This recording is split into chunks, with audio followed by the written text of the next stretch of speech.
किनवट तालुक्यातील सारखणी जिल्हा परिषद निवडणूक अनुसूचित जमातीसाठी राखीव म्हणून जाहीर झाल्यानंतर या गटातील मतदारांमध्ये रामा उईके या नावाची जोरदार चर्चा सुरू झाली। रामा उईके हे राष्ट्रवादी काँग्रेस पार्टी शरद पवार गटाचे आणि स्वर्गीय प्रदीपजी नाईक यांचे निष्ठावंत कार्यकर्ते म्हणून ओळखले जातात।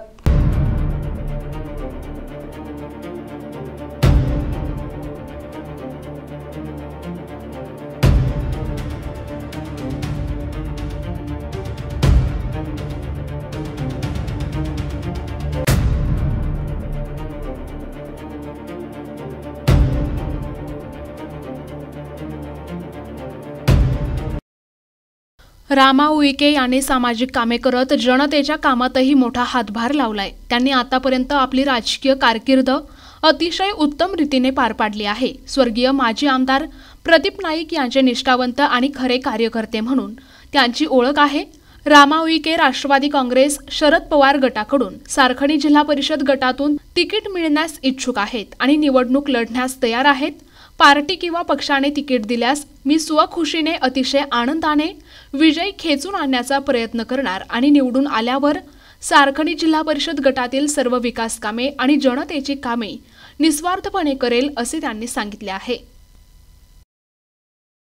सारखणी जिल्हा परिषद गटाचे राष्ट्रवादी काँग्रेस शरद पवार गटाचे इच्छुक उमेदवार रामा बंडू उईके सर आहेत। सर, आपण जर निवडून आपण जिल्हा परिषद आपल्या जर सारखणी गटात तिकीट मिळाली तर आपण निवडून आल्यावर तर आपण कोणत्या विकास कामाचे मुद्दे घेऊन निवडणूक लढणार आहात? नमस्कार, मी प्रथम प्रदीप नाईक स्वर्गीय प्रदीप नाईक यांना अभिवादन करतो आणि त्यांचा आशीर्वाद असू द्यावे माझ्या पाठीशी।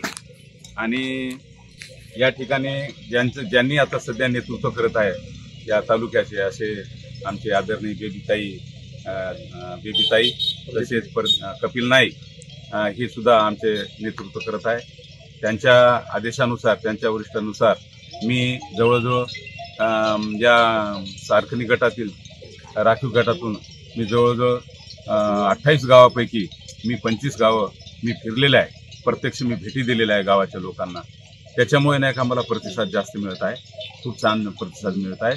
त्यामुळे मला जर राष्ट्रवादी काँग्रेस पार्टीकडून शरद पवार गटाकडून जर मला उमेदवारी जर मिळाली, मी निश्चितच या सर्कलमधले सर्व जनतेचे कामं जसं की आरोग्य आहे त्या आरोग्यामध्ये मी त्या ठिकाणी डॉक्टरची कुठल्याच प्रकारची कमी पडू देणार नाही। त्याच्यानंतर त्या समाजातल्या लोकांना चांगल्या प्रकारचे त्यांना औषधं मिळाले पाहिजे यासाठी मी प्रयत्न करणार आहे। दुसरी गोष्ट, गावातील नाली रस्ते त्याच्यानंतर विद्युत याकडे जास्त लक्ष दिलं पाहिजे।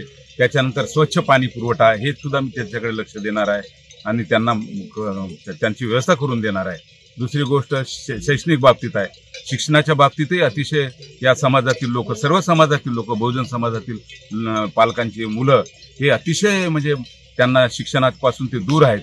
अशाही मुलांना आपण शिक्षणाच्या बाबतीत त्यांच्या प्रवाहात त्यांना आणण्याचा प्रयत्न करेन, कारण मी स्वतः त्या शैक्षणिक क्षेत्रामध्ये कार्य केल्यामुळे मला त्याचे जाण आहे, त्याचा मला अभ्यास आहे। त्यामुळे या सर्कलमधल्या जेवढे काय मला जास्तीत जास्त विकास करता येईल ते मी विकास करण्याचा प्रयत्न करणार आहे। त्याचबरोबर आपण त्याचे खंदे समर्थक म्हणून उभे आहात, तर आपण कोणते विकास कामाचे मुद्दे घेऊन निवडणूक लढणार आहात आणि जर निवडून आलात तर आपण कोणते विकास काम करणार आहात? नमस्कार, मी रामा बंडू उईके सरांचा मी मित्र आहो। जसं आम्ही सर्व्हिसला लागलो तेव्हापासून आमचा ओळख परिचय झालेला आहे।